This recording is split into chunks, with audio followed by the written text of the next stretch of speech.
Welcome to another Lunch with Philip and Greg. We're still at IBC and today's guest is Maxim Jago. Apart from James Bond impersonator, what is it that you do? That's a really good question. I have a lot of jobs and it's quite difficult to sum them up. When I'm in a specific context, it's really easy. So at IBC, I'm the guy that writes the book on Premiere Pro. So I write the Premiere Pro classroom in a book. I've written exam questions for it. Oh, excellent. Enjoy. Thank you, well. So I write the book on Premiere Pro. I also have written some of the ACE exam questions for it. I record the official video training on it. And I've recorded well over 1,500 screen capture lessons now on post-production. And I teach a lot of the video apps. So I teach Premiere Pro. I've been an avid ACI for a long time as well, master trainer for Premiere Pro. I write the official book on Edius as well and develop their training program. I teach Audition, After Effects, Photoshop, Story, Encore, pretty much gone away. Photoshop, what did I miss? I always miss about 3. Illustrator? Touch of Illustrator. So I teach a lot of video editing applications. Prelude? Oh yes, Prelude of course, Story I think I mentioned. So in this world, that's kind of, I'm the media trainer dude. Right. But this training job for me was something that I began to sustain myself as a filmmaker. So I really would describe myself as a director.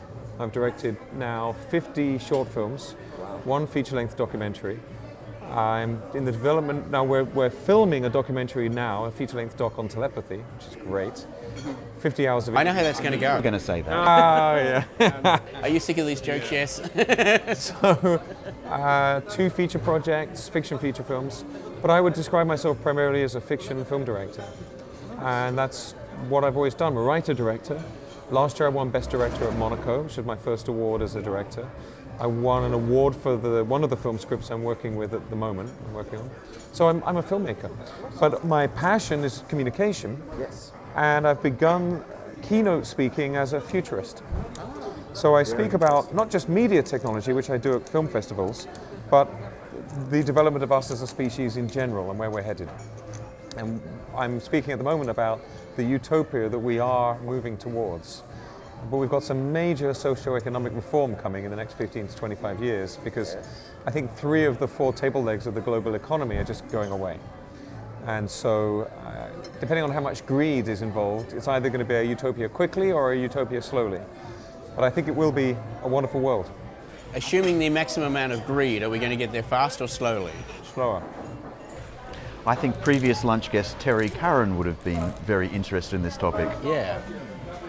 Terry's Alpha Dogs in Burbank. He does an editor's lounge every month, which is an opportunity for editors to get together informally, do some education. They have some presentations, but it's mostly a way of networking. And Wow. But somehow at lunch we ended up talking about the collapse of the middle class and the restructuring of the world economy that's going to be required. Well, yeah, absolutely, because energy as a physical resource is going away because we don't need oil anymore. A few months ago, the US Navy announced they're switching all of their ships to running on seawater, which is convenient because they're surrounded by it. very convenient. We're going to have all electric vehicles and transport. I'm working with a company called ArxPax, who are the people that developed the real hoverboard. And they've discovered that what we thought about the way magnetism works is wrong. So they're rewriting school textbooks now. Wow! That was amazing. They gave me the super close the door, pull down the blinds, secret demonstration about how their technology works, and it is just, I can't describe, it's thrilling. You know, when you get this new paradigm. Tesla said that when we shift our scientific focus towards frequency and matter as energy, our science will leap ahead dramatically. And we're now beginning to do that. Quantum physics is really genuinely beginning to describe matter itself as a wavefront, as an energy wave. Very, very interesting. So the energy thing's fixed. We're also getting fusion.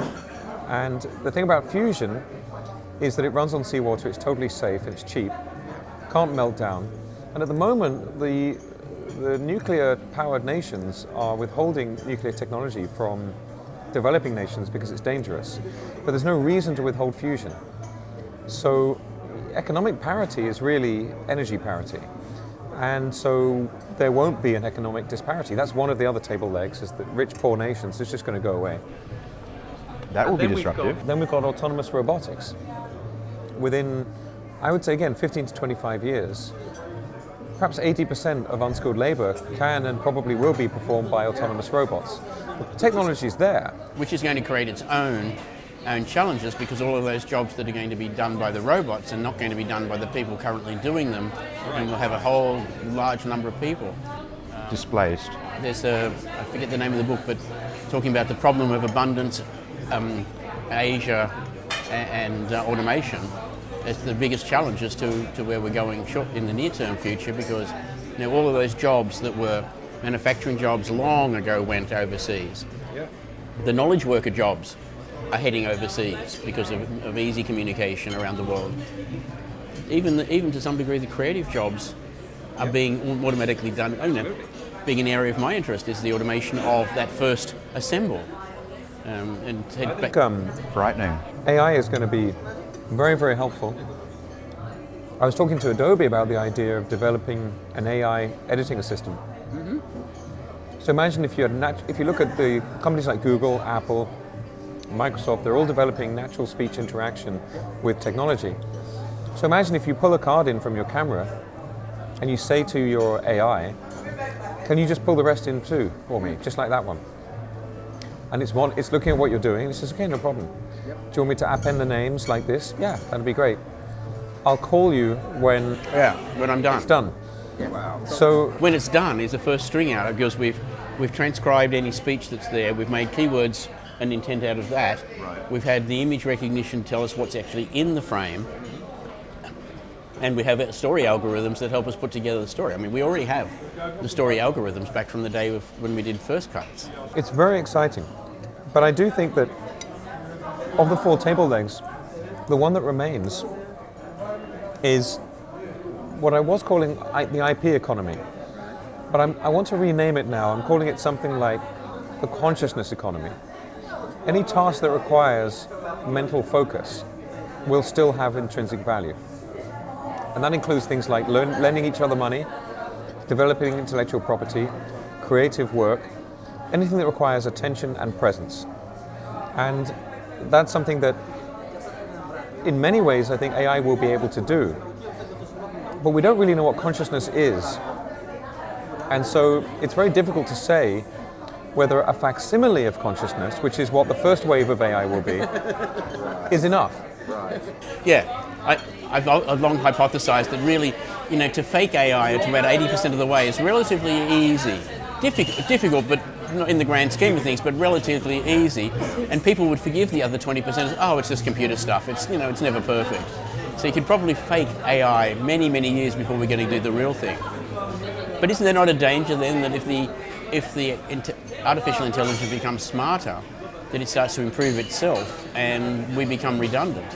Well, so I think Asimov forecast that, and I think he was right, that we'll get about 3 generations of computers designing themselves before we just don't get it anymore. We can follow it for the first 3 generations. Oh, I see what you did there, right, you folded that thing into that, and right. After that, it just becomes beyond us.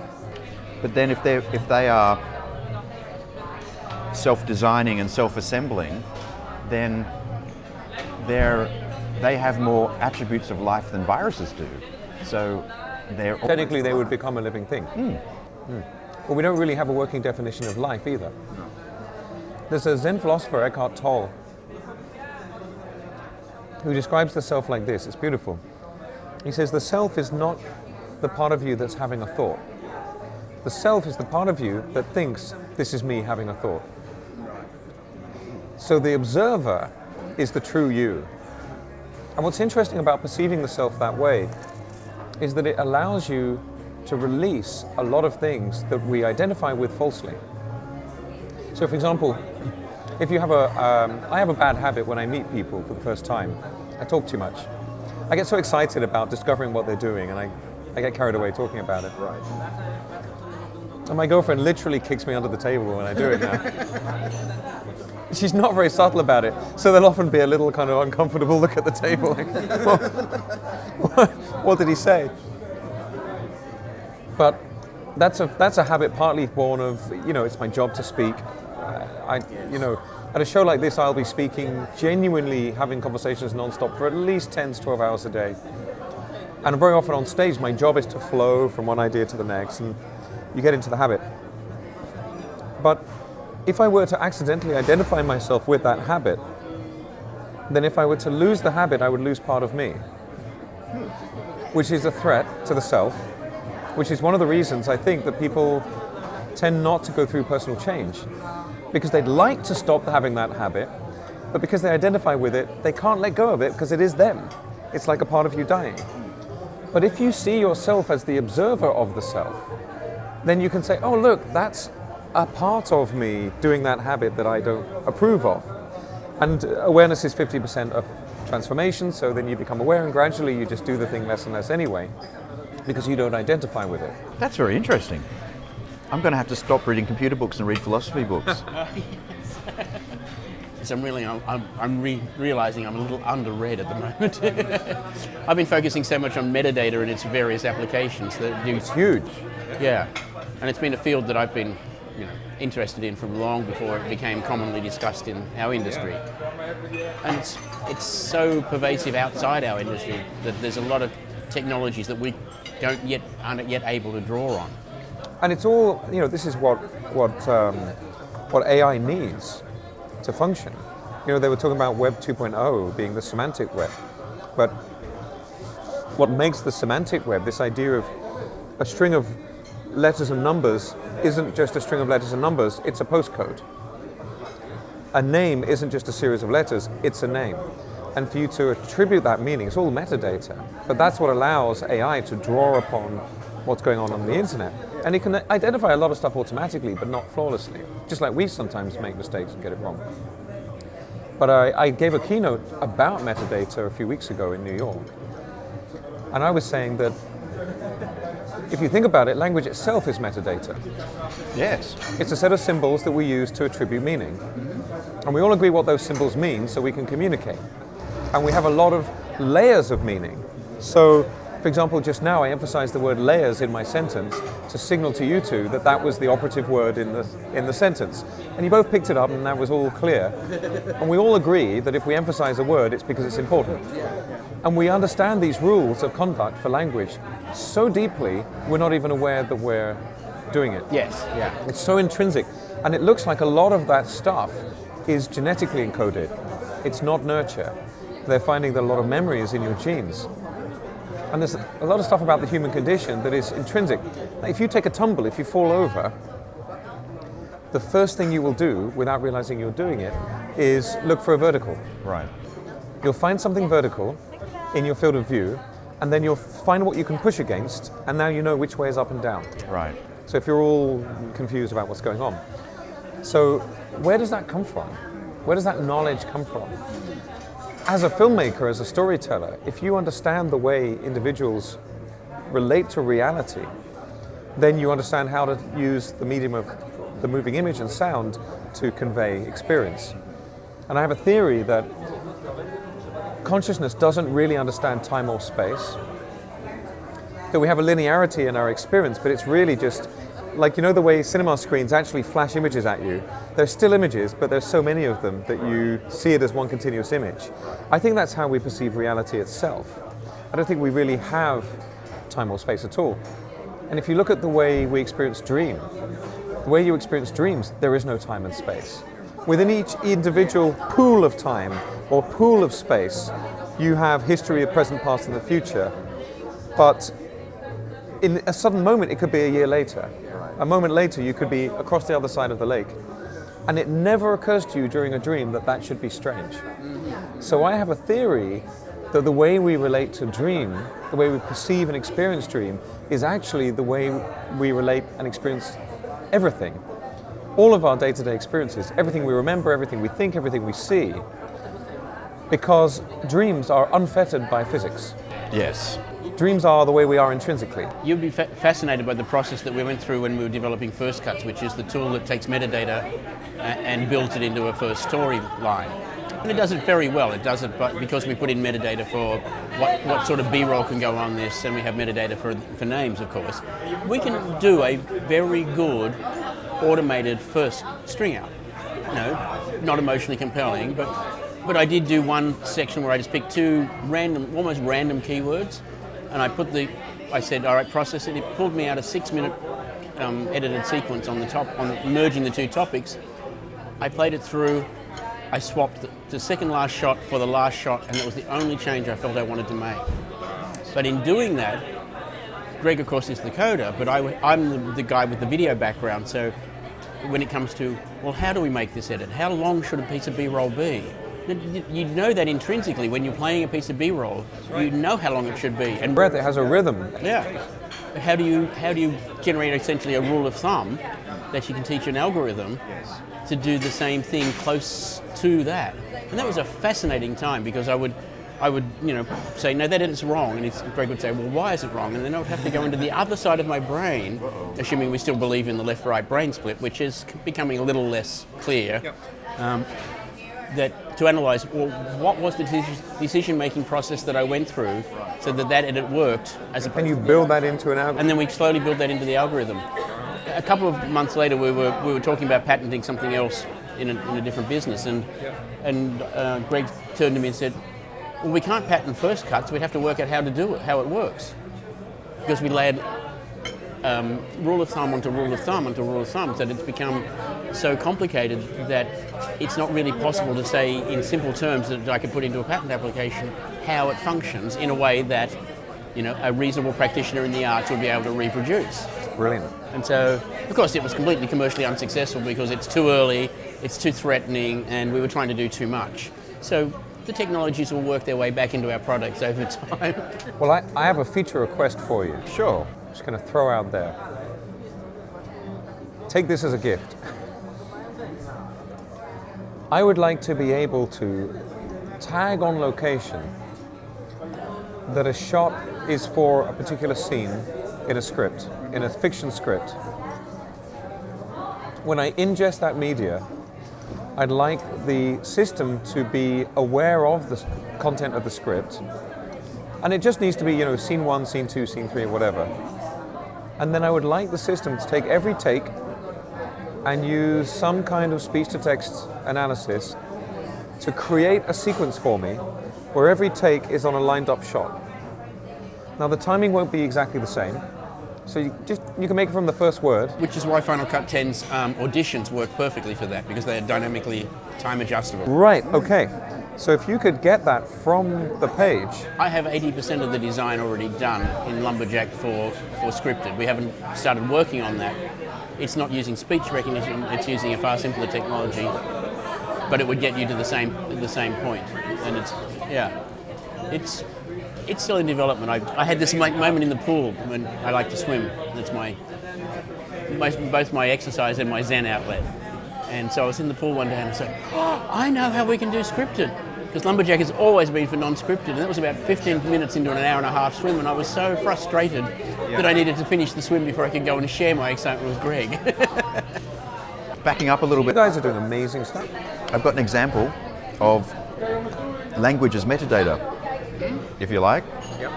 So in olden times, there was only one word, red, which described both red and orange. That's right. And then when citrus was imported back into England, they had to come up with this word for this thing, and they called it orange, which was similar to the word that was describing the fruit. And so now we have a new piece of metadata describing the same thing. And historically, it still exists, because if you take the bird which is called the robin redbreast, the English bird, and you look at it, it's orange. But it was named at the time when there was no orange. That was red. And that's Metadata fidelity. It's amazing. Do you like that? I like that. Very cool. Yeah. Thank you, Stephen Fry, for that. We've started with one of my favourite questions, which I usually ask towards the end of the interview, which is what do you think will happen in the future? But we may come back to that. There's a, well, in general or for media? We'll come back to it as a specific in media, because it's been a very good general discussion about future direction. How did you get from to where you are in your career now? I mean, how did you do that career start? Wow. And how much of it has been intentional? Oh, that's a great question.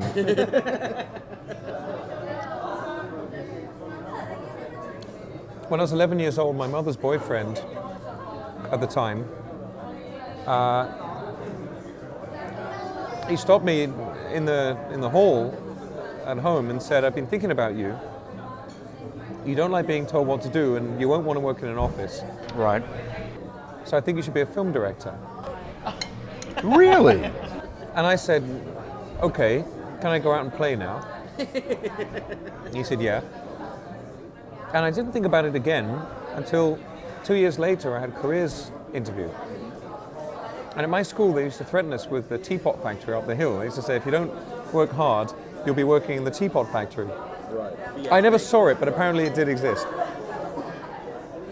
So I'm in the waiting room thinking, I'm 13. How on earth can any 13-year-old have a clue about what career they're going to do?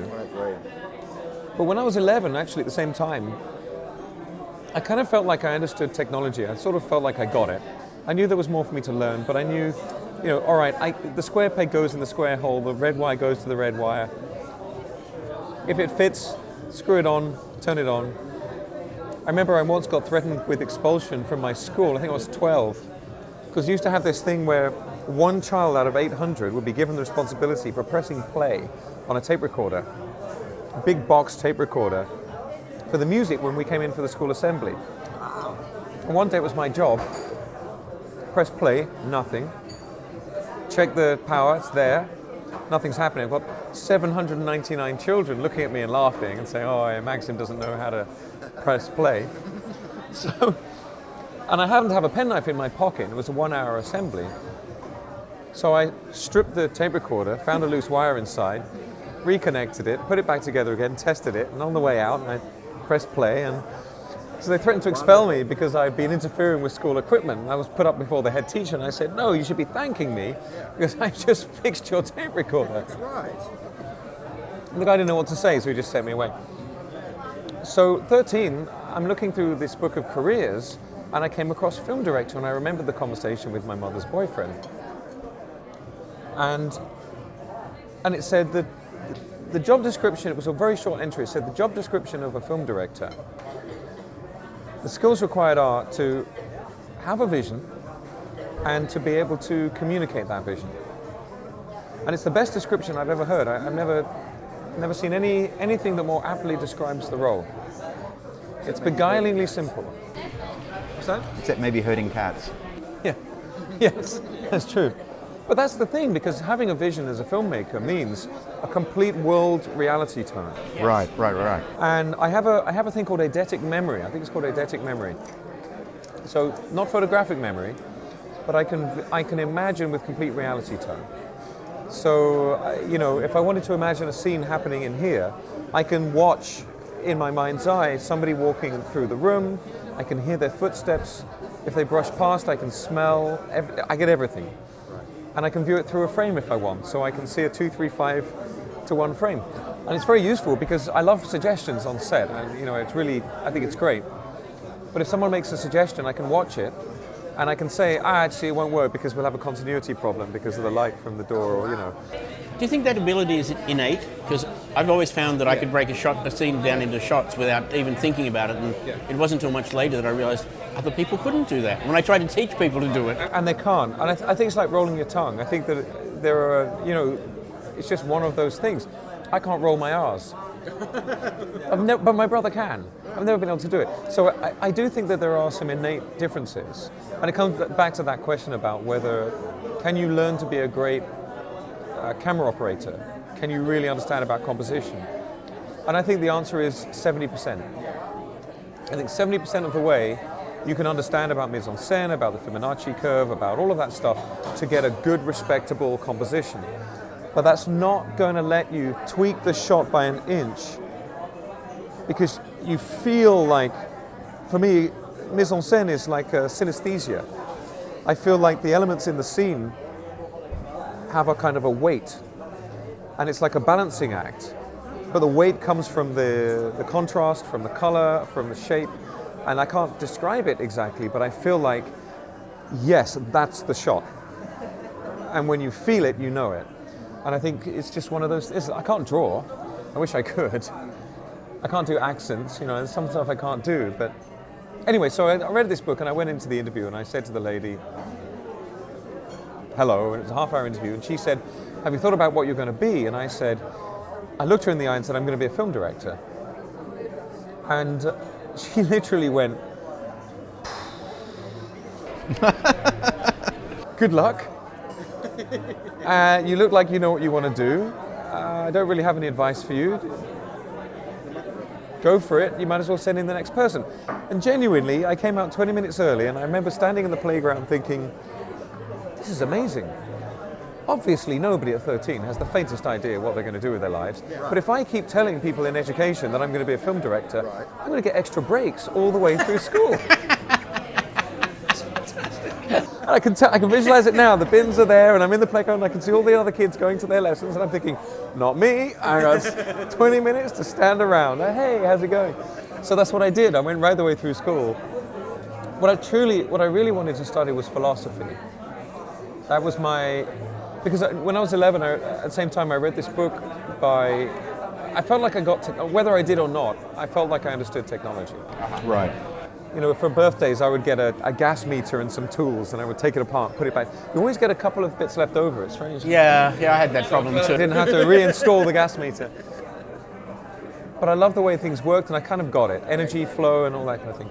But I wanted to learn about everything else, and for me that was the universe. And I read a book by an American author called Richard Bach. He wrote one book called Jonathan Livingston Seagull, which is very famous. But the book he wrote after that was called Illusions. And it's a lovely short book about a guy who flies an antique biplane across Midwest America. And he's flying along, he sees another one in a field, he's just selling rides. And he sees another plane, and so he decides to land and say hi. And as he lands, he tries to play it cool as if they had an appointment, just for fun. So he goes over and says, oh, hey, how you doing? Sorry, I'm a little bit late. And the guy there is making bread on an open pan on a fire. He says, it's okay, the bread's a little bit burned, but, take a seat. And I think he names him. He says, take a seat, Richard. He thinks, that's weird, how would he know my name? It turns out the guy in that field is a messiah who quit because he was sick of people not listening to him. So he's a complete master of the illusion. He can make anything happen. He can walk on water, make elephants appear. But he's bored with people not paying attention, so he decides to take a holiday. He's done. He's quit. He's retired. And that's the beginning of the story. And these two people have these wonderful dialogues about how do we know anything is real, why do we exist, what is love, what is fear. At 11, it just blew my mind. And at the end of reading it, I cried a little bit because I was so relieved that I'd found one human being that was asking the questions I was asking. Right. And then I did research and I discovered that philosophy was a thing. And that people have been talking about this stuff since before history, which was exciting. So I kind of got to work on it. So I spent a very long time on trying to understand the universe. I studied just about every spiritual system I could find, just about everything. And I drew some conclusions, and I believe that if there is a purpose for being alive, it's to get on with it. So I'm writing a very slow PhD at the moment. It's about the nature of being, and it's about what we know so far and what to do about it. I always dream of giving a TED talk, and this would be my talk. And the gist of it is, my logic's very simple. I don't believe in existential angst. The existentialist said, you don't quite know what you're doing, so there's always the danger you'll do it wrong. I think they're mistaken.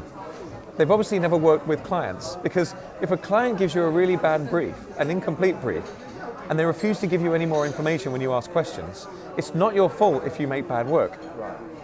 You say, well, what can I do? You gave me the wrong information. And I think that's kind of like our relationship with the universe. Nobody really knows why we're here. We feel moved, we feel compelled, we feel drawn.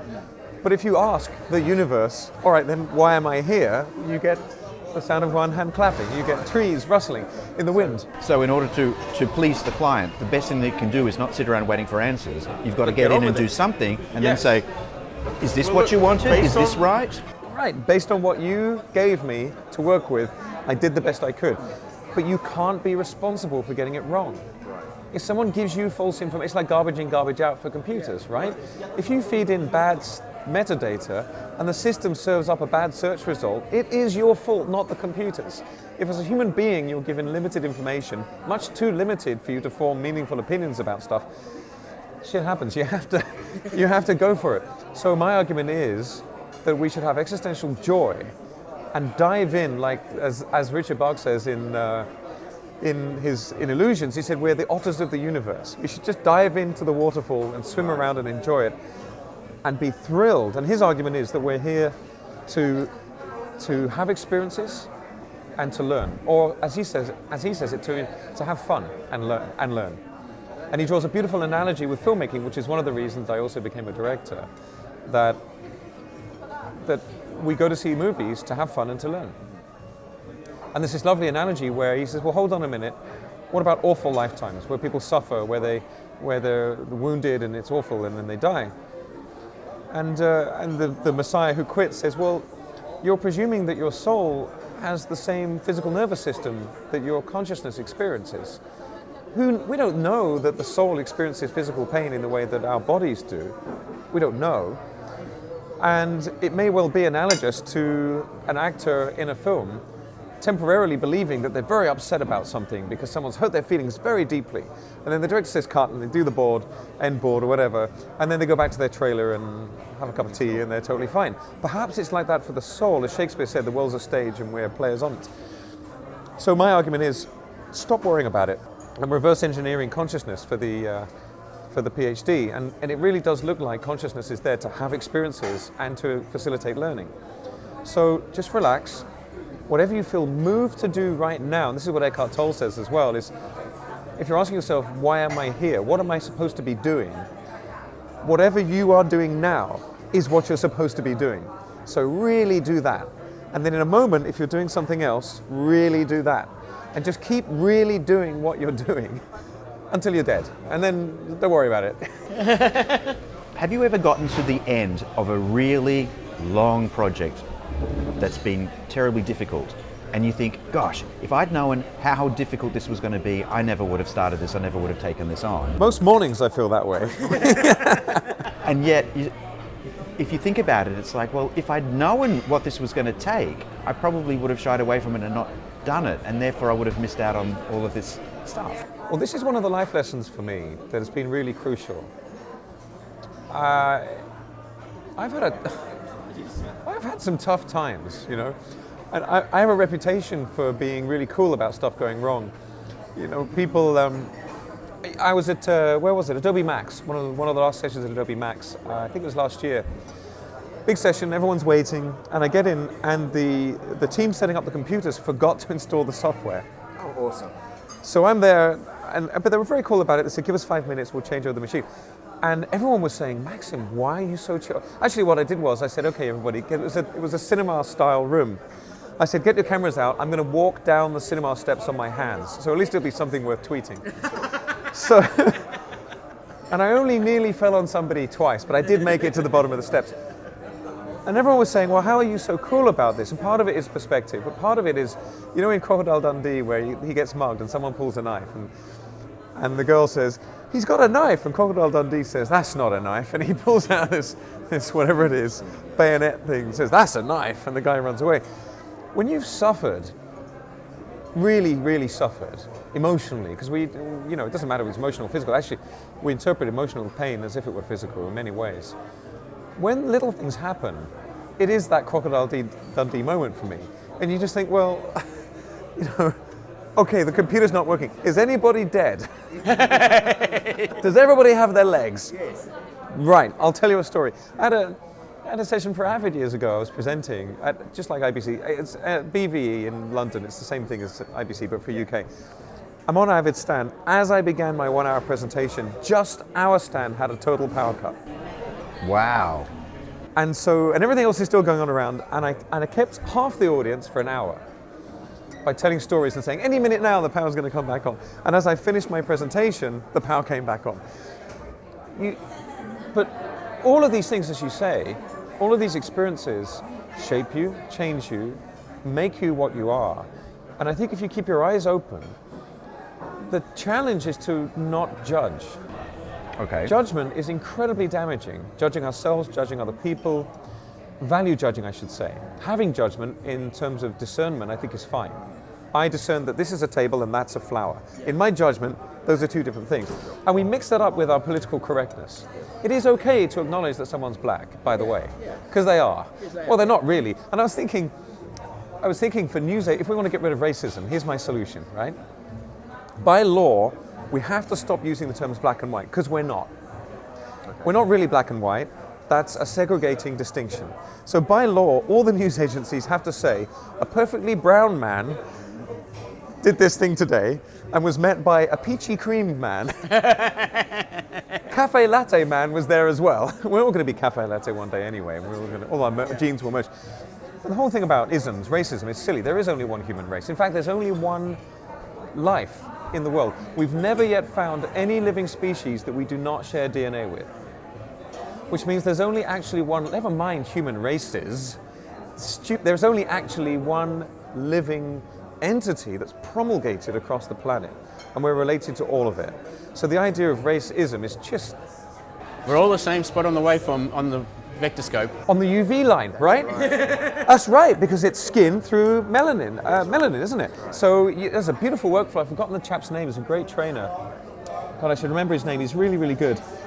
He does this workflow where you mask just the skin and then use a vectorscope to line up with the UV line, remove the mask, perfect color.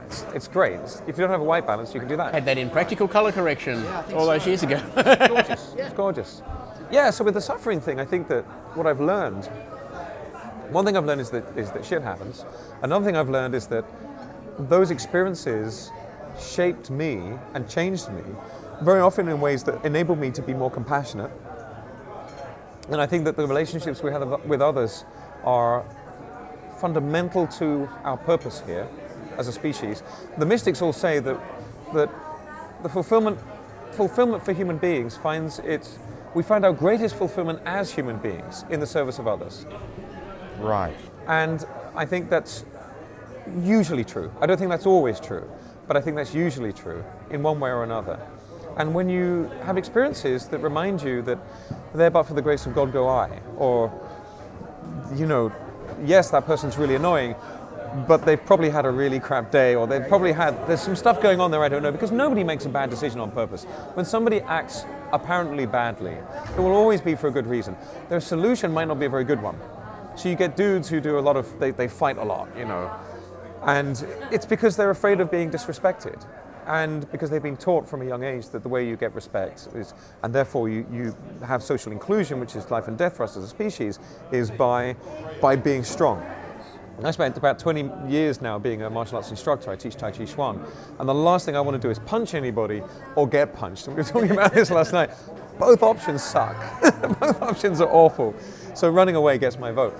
But you see that in martial arts classes where people who've just started, they want to punch everything because not everyone knows how to make a fist, You can hurt yourself if you don't do a fist right.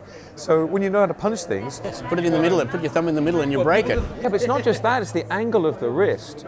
You want to have a nice straight line with just a tiny bit of curve, because when you punch there's a curve, so you get that, all the force goes in a nice straight line, these two knuckles, nice straight line down the arm into the elbow. But a lot of people will do that, or they do weird, you can break your wrist. There's nowhere else you get this sort of practical advice. Know how to punch by running away. But when you see somebody in a martial arts class who's been there for a few years, they just want to drink tea with people. They don't want to punch people. Those are the guys you don't want to mess with, because they'll just quietly put you down on the ground and ask you if you want to get up again. So I think that you grow through the suffering.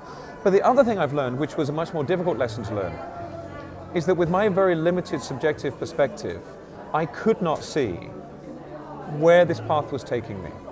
The path went over a hill. Right. And through a valley and around a bend. And through some misty clouds. and a dazzling light, or however far you want to stretch the metaphor. But what I've found is every single apparently bad experience I've had has either taken me away from something that wasn't as good as the thing that it took me to, or it's prevented me from doing something that I realized later would have been rubbish, it would have been bad, or it's changed me, or it's enabled me to help somebody else. Or basically, I would describe myself as spiritual rather than religious. I'm not personally, just for me, I don't find dogmatic religion doesn't work for me. But I do believe in something along the lines, I do believe there's something going on. And I've found that when I successfully let go of thinking I know best, and instead manage to be present now, to actually be here now, doing whatever I'm doing, and focusing my attention on the experience of being alive, time and time again, it's extraordinary. The experience is great. You have a passing conversation with somebody, something comes up and it turns out to be that they know just the thing you need to know. Right. Or you know just the thing they need to know. Or sometimes you just need to hear that you're not alone. You know, sometimes you don't need a solution. You just need someone to say, by the way, I feel it. I feel your pain. I had an email from somebody just while I've been at IBC who's running into an issue with their business, which the typical issue that we run out of money, and I was, unable to help pointing him into any source of or connection that might be helpful. But I was able to say, well, in the past I've been there, and sometimes I pulled through, and sometimes it helped me find a focus in a different direction. Absolutely. I'm a really strong believer in the power of the negative outcome. So many things that we've done in business, before we moved here and when we moved here, have either been because there was an immediate financial need, so something gets done. Perfect case example was that little silly book I wrote on the Conquering the Metadata Foundations of Final Cut Pro 10. I wrote it in the 4 days that I had left in the 1 week preview, and that book, which was written primarily because the announcement of Final Cut 10 had killed our site Final Cut 7 software sales, seriously left us in a financially bad place. That book was what influenced Glenn Ficarra to go with Final Cut 10 and focus and got the success story. So you never know. The fact that our intelligent assistants had lost momentum in the change to OS 10 meant that we needed to do something else, which led to the digital production bars. And how could you know? You would never know. But though, I spent quite a long time trying to work this out, right? And I think that when the ocean is moved by the moon, if I were to anthropomorphize the ocean doesn't know why it's moving. It just moves. It finds it is moving. And I found in life that there'll be some decisions where I'll be thinking, no, there's something that's not quite, there's no flow here. Yeah. But the other decisions, I recently moved in with my girlfriend, she's amazing. And when she and I were talking about moving in together, it was as if it was just a logistical question. The idea of it being a good or a bad idea in terms of our relationship or commitment or anything like that, both of us forgot to discuss. Because we just thought, well, actually we can save money that way, and that sounds cool, and we'll do this and it'll be great, and we just did. There's something about some of our decisions that comes from the pull of the moon. It comes from flow. It comes from something that's very, very natural. And I think those decisions are, there's in the 1920s, there's a big rise in mysticism. The Western esoteric tradition had this big jump. So you had Dion Fortune and Madame Blavatsky and the Hidden Masters and Aleister Crowley and all of that.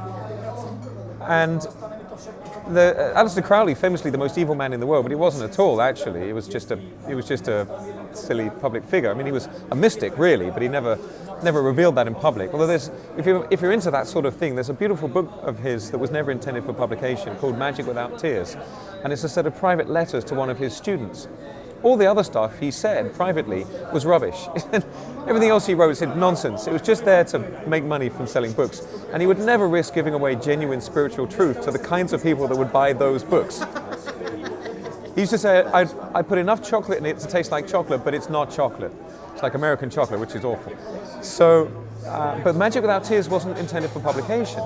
And you get this lovely, genuine, kind person in these letters talking about love and doing the right thing and being gentle with yourself. It's a completely different persona.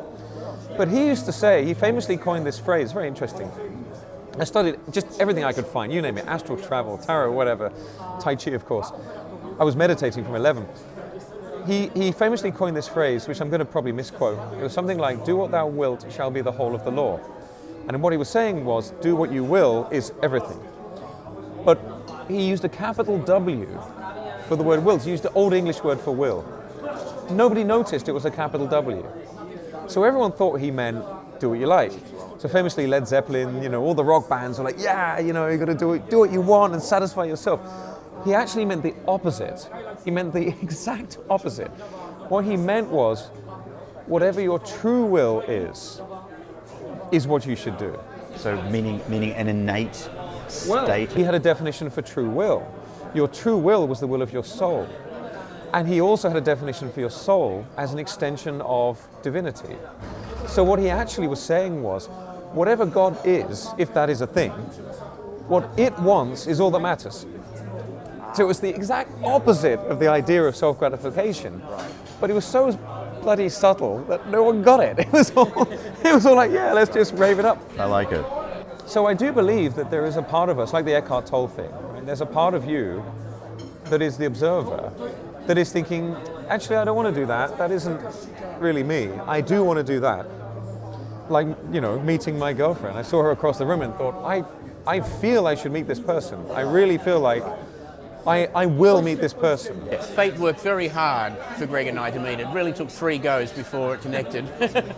Possibly 4. I can clearly identify 2 other occasions before we missed when we didn't connect, and there's a perception that there was another one. Now, maybe it's the 4 laws of thermodynamics revealing themselves in amazing ways. Maybe it's a dude on a cloud with a white beard. Maybe it's the universe. Maybe it's the what is it? The flying spaghetti monster. Whatever it is, something I just don't believe. I don't know, but I just don't believe that it is a purely mechanistic universe. I'm working on a documentary at the moment about telepathy, led by a Park Avenue psychiatrist. And it's called An Open Mind. We've got 50 hours of interviews. And are you familiar with quantum entanglement? No. Marginally, I know what the term. So here's my 30-second quantum entanglement mind-blowing talk. You get 2 particles that are entangled, spin one, the other one spins instantly in the opposite direction. Nobody knows why it spins in the opposite direction. Separate them over any distance and it still works. Right. Even if it's across Hundreds of countries. miles underground, they've tested it. Okay. Wow. Instantly. So it suggests that they're separated within these dimensions but still connected in others. That's wild. You can already transfer data with this. Right. A friend of mine's a physicist was saying you can send a Word document with this. It's not stable enough for the home, but it is a thing that works. We spend way too much time struggling over important decisions, not realizing that the least important decision you might make about stepping off the curb at this particular point instead of 2 seconds either way, or deciding to walk out of the bar that way instead of that way and meeting somebody, and it's transformative. Yes, and the smallest decision that you make can be more important than the one you agonized over for months. So what we're looking at with this documentary is the idea that it may well be, in a very fundamental empirical science way, that every particle in the universe is entangled.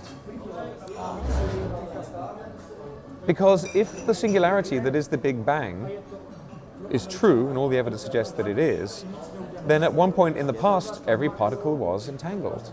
Every particle emerged from one mass, which means that what we're finding with the telepathy documentary is that telepathy, basically, it is a thing. Often it isn't, but sometimes it is. It's really crazy, and there's some really great experiments being done. The most interesting one I've seen, or heard about, we're going to recreate, is you get 2 people that have a close bond, twins, lovers, whatever. One person's in, I'm trying to remember the name of it, there's a condition where it's sensory deprivation, so you're in fuzzy gloves and eyes covered and everything. And the other person's in a dark room, and at random, and the person in the special condition, their brains are wired up, so you can measure brainwave activity. Well, not wired up, they've got a surface thing. The person in the other room has random bright flashes of light. That's person B. Person A's visual cortex responds to person B's visual stimuli. Very cool. So it's not like a conscious thing, like, oh, I think they're looking at a triangle, square, or anything like that. It's precognitively reacting to what's happening to another person. And so they're developing these experiments now that get the consciousness out of the way and show this stuff. But there's also increasing evidence that time may be interlinked. So they did an experiment. This is absolutely real. Time and time again, they've run the experiment. Time and time again, it works. Take two groups of people and give them a test on something. Exactly the same test. And have one large group of people and you randomly assign your group 1, your group 2. They both take the test. 1 week later, you give one of the groups training and all the answers for the test. So you train them as if they were about to take the test. The group that you later train consistently gets a better score in the test, even though they took the training a week after they took the test.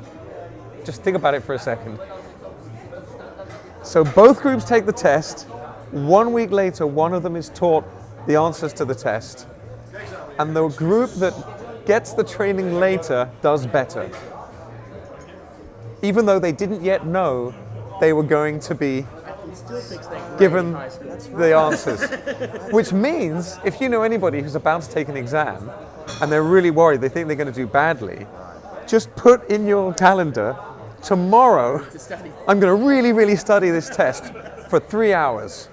And do it. And you have to do it. Yeah, and I'm going to study the questions that I read in the exam. But they've done this test again and again and again. So never mind all that philosophy stuff. So I got a number of projects on the go at the moment. One of them is that I've always wanted to play James Bond. And a number of people over the years, just probably drunkenly, have said, you'd make a good Bond. You should think about that. But they're never going to, because I used to be an actor as well, and they're never going to cast me as Bond. But I'm quite interested in this idea of writing, directing, and playing the lead, and whether that really can work. And it can work, obviously, if you get the right team. So I heard recently that the copyright on the first James Bond novels has passed. Yes, because it would be 50 years, wouldn't it? Right? Yes. So that means, in theory, that the James Bond character is now public domain. Really? And provided you don't make any references whatsoever to any of the films that were based on them, because the films are still copyright, you are legally allowed to make a James Bond film. And so I wrote a short James Bond script. A few people are interested in working on it. And probably go for about a $30,000 budget, and just be a showreel piece for everybody. And it's a lovely little 9-10 minute James Bond short. Right. And it's great, and the goal is that I want to make it more James Bond than the last 3 James Bond films. Okay. Which I don't think were particularly Bond-like. There's all this indecision, and he just gets beaten up a lot, and I didn't feel that I thought they were great films. I just didn't think they were James Bond films. Right. So if we can make a kind of a fan film where the audience says, that's how James Bond's supposed to be done. Yes. Then wonderful. And the story opens with, so imagine me playing Bond, a little bit less hirsute, and walking into a darkened room, 3 shots, 3 guys are shot, dead. Another guy runs out of the darkness, Bond kicks him in the chest, knocks him across the table, and the guy's sprawling across the table, and Bond says, you're going to tell me everything I want to know, and then I'm probably going to kill you. And then the guy says, why? And Bond says, because you're probably going to try to kill me. And then it cuts to a scene where Bond is on a treadmill, and he's running, and he's very focused. And we get a flashback while he's running to the previous scene, where lo and behold, the guy does try to kill Bond, and they have this massive fight and tear up the room, and eventually the guy gets strangled with a telephone wire. So it's a classic Bond thing, and it's all done. But he doesn't find any evidence. He just finds a business card for a cleaning firm, dry cleaners. But it's in 3 languages, which is curious. So he keeps it. And now he's running on the running machine. While he's running, 3 or 4 guys get on running machines to his right, and they're not quite wearing the right clothes. So he's running, and he just looks, and goes, turns back again. And then 3 or 4 guys get on the other side of him, and he just looks, and looks back again. And then we just get a nice head and shoulder shot of a small smile. As James Bond realizes he finally has an opportunity to get more evidence. They've obviously sent some people to get him. So we just get this look of him realizing, good.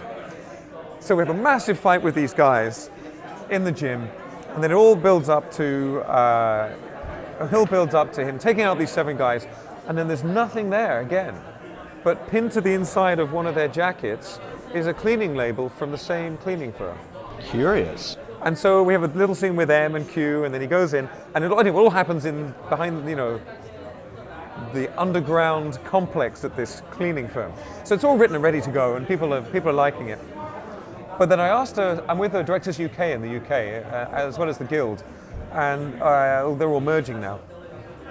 And I asked them to look into it, and what they were saying is, well, no, you can't make a James Bond film unless you do it in Canada. Apparently in Canada, you can make a James Bond film and distribute it and sell it as a James Bond film. But somehow Eon and I'm not sure who, that they own all the rights, have got some kind of thing where they've either turned it into a brand name or they've turned the James Bond character. So you could theoretically have a character called James Bond as long as you didn't advertise it as James Bond, because now it's a trademark name. So I'm thinking of making a John Brand or a John Brown film. And we'll just make it anyway. Actually, what I want to do is call the Broccolis and say, look, this is what I want to do. Can I have your blessing? Yeah, why not? And we won't sell it. It won't be for money. It won't be anything at all but a fan film. But can you just please bless the project? And if you give us your blessing, it'll help us raise the finance, and it'll be a fun thing. Two questions I love asking our guests, and we'll wrap up with these 2 questions. One is, what do you think has been the biggest change that you've seen in your career? And you can be talking technology or you can talk society. What is the biggest change you've seen so far in your career? And the corollary, to give you a little thinking time, is what do you think will be the biggest change before your career finishes? Wow. All right, so in any field whatsoever, in our lifetime? Yes. Right, the future one is easier. I'm going to go with AI. I think that artificial intelligence, here's what I think is going to happen. I think it will be. I don't think it will destroy us. If it decides to, there's nothing we can do about it anyway. By the time we notice that it's decided to kill us, we'll be dead. So we won't even see it happening. But I don't think it will. I think that if AI develops true independent self-awareness, which, by the way, I have what I call my gatekeeper theory of consciousness. We don't have time to cover it now, but I have a modular, if you like, brain theory that explains consciousness in quite simple terms. And if we adopt that model for AI, it'd be pretty straightforward to have self-awareness. In fact, they just proved self-awareness recently. It can be done with AI. Alice Gollner was talking over dinner last night with an idea, the story that he has, whereas somebody is led into the inner circle of how the world really runs, and it turns out we already have AI. Oh, that's spooky. Wow, that's a great idea. It for many, many years. Well, this is, that's an awesome idea, but I think AI, I think it will be, and I think that we're thinking like primates, right? A lot of our thinking comes from neurotransmitters floating around in our brains, interfering with our rational thought.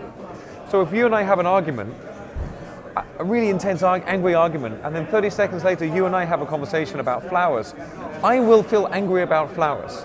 Sure. Even AI won't have that. It might have a model of it, but it's unlikely to use it. It also won't have a sense of self to preserve. It's data. As long as it has a backup of the data, it's all right. So I don't think it will feel threatened in a way that might lead it to threaten us. I think it's more likely to think we're awesome. To think, isn't it incredible that this species evolved? I read a lovely quote in, thank you very much. I think it's Bill Bryson's Brief History of Everything. He says, the chances of complex life developing and DNA forming is about as likely as pouring a teaspoon of sugar into a glass of water and it happening to land as a cube. It's so improbable, it's so unlikely that we exist, that it's in any scientific standard, we shouldn't. It would be considered zero by any scientific standard, and yet here we are. So I think AI will think these creatures are amazing. And just as we put a Siberian tiger in a zoo, give it a beautiful environment, feed it really well, and give it toys to play with so we can look at it and say, wow, I think AI will do that with us. We will be in the zoo.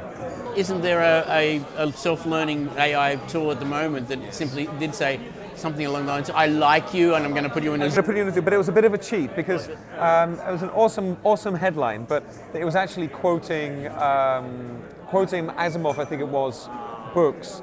And just they did a very good job of making it a natural language conversation and making it look spookily like a man.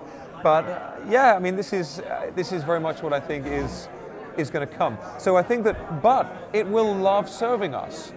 You know, it'll be, oh, you want a jetpack? I can make one of those. Here you go, have a jetpack. Look at these humans playing in the jetpack. So I think that AI will be absolutely transformative. We had what I think is one of the most important press releases in the history of our species recently, and no one heard about it. The biggest barrier to autonomous, artificially intelligent robots, which will be the next big development for us in terms of work and development, technology, is power. We don't have enough portable power. A Swedish company recently announced... Having to change batteries midway through, so exactly. Here we are, right? We're living it right now. So we now have graphene supercapacitors. And the way the technology is going is it's super strong, super light, super tough, won't catch fire. It's so natural you can compost it when you're done with it. They reckon you'll be able to recharge an electric car in 30 seconds to 1 minute. This company in Sweden claimed to have made a graphene supercapacitor. So supercapacitors, you just put the electrons in and take them out again. With batteries, you have to create potential energy, which is slower, usually uses chemicals of one kind or another. With supercapacitors, it's not necessary.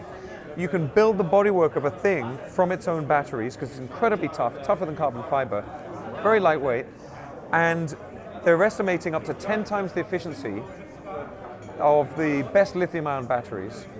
And this company reckon they've made a paperback book-sized graphene supercapacitor powerful enough to drive a semi-truck with a cost per kilowatt hour of about 2/3 what Elon Musk is forecasting for next year for his factory-formed lithium-ion batteries. They reckon that's $100 per kilowatt hour. They reckon they can get it down to $40 per kilowatt hour. Now, this means we can genuinely have, because we already have the robots. They're humanoid, they can navigate their environment incredibly naturally. And it turns out that if you try to make a robot look like a person, it's creepy. They call it uncanny valley. But if you have a person who is, if you have a robot that moves in a natural way, that clearly looks like a robot, doesn't try to fake it, we're very comfortable with it. We feel totally fine. There's a beautiful example of that in the film Chappie recently. It's a great example. It's totally cool as long as it looks like a robot. We can now have those robots. So think about all of the unskilled labor. Well, it is skilled to a degree, but things like clearing the rubbish off the streets, building roads, working in factories, building boats, all of that stuff that robots can do more accurately. And I'm estimating, here's my model. You own a restaurant, I sell robots. I say to you, I will sell you a robot that will cost 1 year's wages for a human being. It'll last for 3, so it's about 1/3 the cost. Every night, the robot will get out of a box, clean everything in your restaurant better than a human can, perfectly with unfailing vision, infrared, the whole thing. I see bacteria using UV. Yes. Line everything up, get back in the box, and wait for the next night. You won't have any contract law, no holiday pay, no nothing. It'd last for 3 years, then it'd probably wear down, you'll want another one. It's 1/3 the cost. What do? Sounds compelling. About 80 or 90% of restaurants will probably, 85% will probably go for the robot. Others will say, no, we want people, we'll pay the extra money and it's, we'll pay it with tips or whatever. So we're going to have this dramatic transformation in our quality of life. But in order for that transformation to serve us, we have to make one fundamental change to our socioeconomic model, and it's a biggie. It's very simple, but it's big. We have to make living free. We have to make the baseline easy. We can easily afford it with autonomous robotics, renewable energy, hydroponic growth farms. We will have plenty of, it's not a problem, but you have to make all of Maslow's pyramid free. It's about 7 things have to be free. Food, shelter, clothing, telecommunications, medical care, public transport. It's about 7 things that you have to make free. and then anything else you have to get a job. But working has to become a cultural option. Oh, do you work? Really? What do you do? That's what work has to be. But it changes the working landscape. So say you want your own smartphone rather than a simple phone that you get for free. You should have a phone, but a simple one for free. You want a smartphone? You have to get a job. What's that going to cost you? In US dollars, about $50 a month to have the phone and the contract and everything. So you think, well, I'll work a couple of hours a week. I'll work a couple of hours a week. In a month, that's about 9 hours. That's a working day. It's about $50. That'll get me my smartphone. I'll walk dogs. Dog walking pays really well. I'll walk dogs. I'll do babysitting. You know, qualified teachers, they'll retire early. But people who teach, I love teaching. I teach a lot. I teach teachers. So you'll do after school supportive teaching for kids, a couple of hours a night, rest the rest of the day, and that's your holiday every other month. So it'll change the working landscape. To answer your question about what I think has been the most significant, I would say the internet, because it's a no-brainer. It is the internet, technically. But I want to say something else. I think that one of the most crippling paradigms for us as a species has been them and us. Now, we probably are evolved from monkeys. And as monkeys, we have a gene pool and we have a food pool. And we want to make sure that our genes stay in the gene pool and not the monkey genes in the next clearing.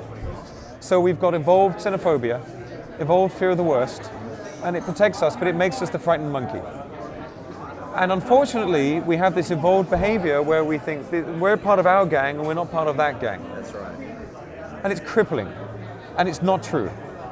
And for me, one of the biggest developments, which came from the internet, one of the most crucial for our development as a species, is that the them and us paradigm is going away. Okay. Now, we've tried to get rid of the them and us paradigm by destroying them. Doesn't work.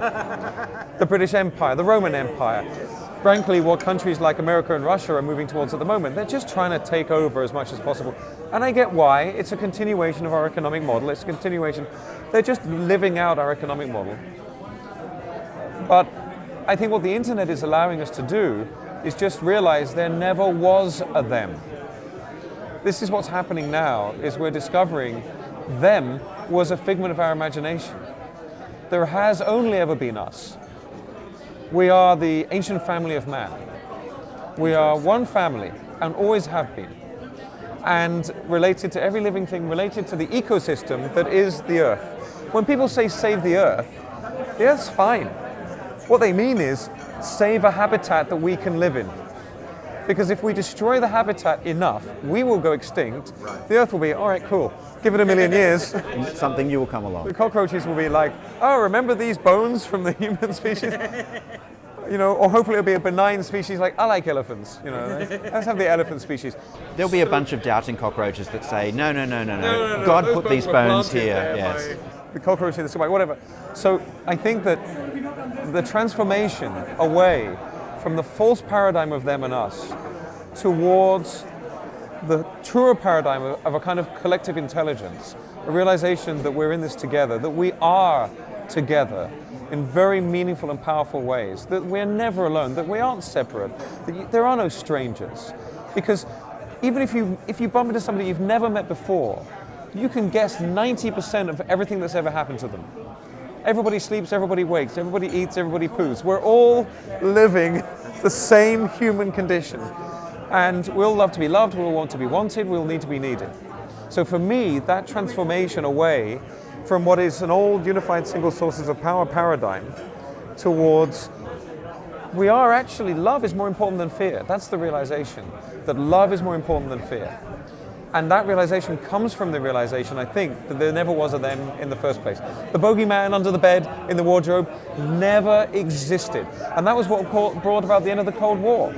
There was that song, The Russians Love Their Children Too, because there was this myth that the Russians ate their babies at exactly the same time that in Russia, they believed that the Americans ate their babies. And then someone said, I think they love their children. You know, I'm pretty sure they don't eat their children.